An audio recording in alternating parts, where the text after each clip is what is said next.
The mountain climbers exercise is an excellent calisthenics cardio exercise that not only helps burn fat, but also works your entire anterior chain, especially the core.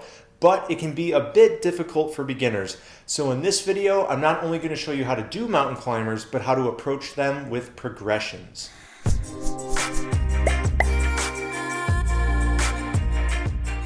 How's it going, everybody? Welcome back to another Minus the Gym video. And for those of you who've been following me closely, you know that recently my second daughter, Olivia, was just born. And naturally that meant my fitness kind of fell a little bit in priority, just temporarily.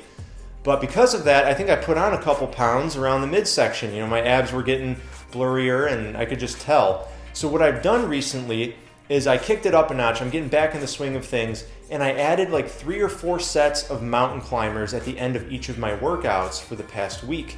And you know what? I can already see a difference. My ab visibility is starting to come back already. So that just goes to show you how great mountain climbers are. They're a very high intensity calisthenics cardio exercise that gives you that afterburn effect.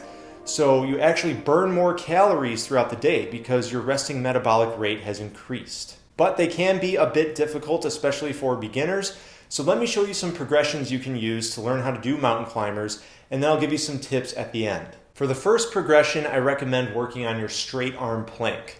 All this means is you're basically going to get into the top position of a push-up. So your arms should be straight and locked out, and your body should be as straight as possible, not letting your hips sag, and hold this position for as long as you can. Once you can consistently hold 20-second holds for multiple sets, then you're ready to move on to the second progression. For progression number 2, I recommend doing what I call straight arm plank with leg lifts. And all this means is while you're holding your straight arm plank, you're going to raise one leg at a time. Just lift your foot off the floor and then bring your knee forward so that the thigh of that leg is perpendicular to the floor. You only have to hold this for about a couple seconds and then put the foot back on the floor and alternate. I recommend doing 20 reps in a set, so that would be 10 reps per leg.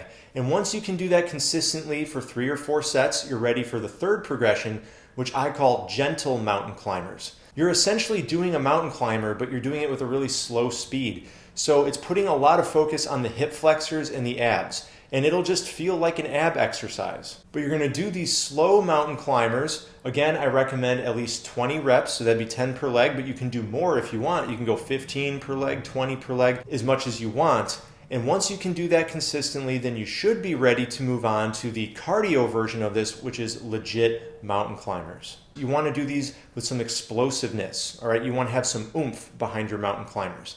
And the way to do this is you're sort of hopping with each rep. As you alternate your legs, you're kind of hopping back and forth. And the way you do this is by exploding up with the ball of your foot, which is the part of your foot just beneath the toes. So you want to do this sort of explosively, landing as softly as you can on the balls of your feet. And really, you're not counting reps at this point, you should be counting time. And I recommend aiming for a minimum of 30 seconds per set. Now, if you find 30 seconds to be too difficult, that's fine. You can go for 15 or 20 seconds and gradually build up to 30 seconds. But make 30 seconds your initial target and do 30 seconds each set.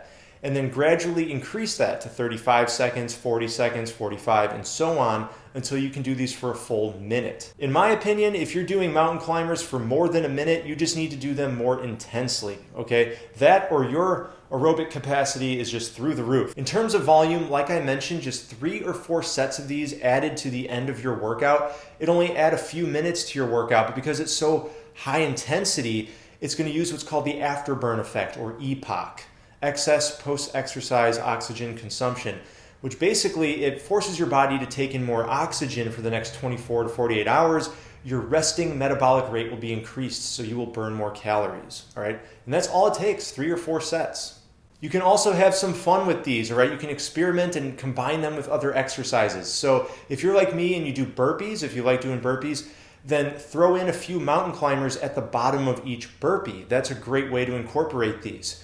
Or you could do high knees, right? Do 5 seconds of high knees and then drop to the floor and do 5 seconds of mountain climbers and then back up to high knees.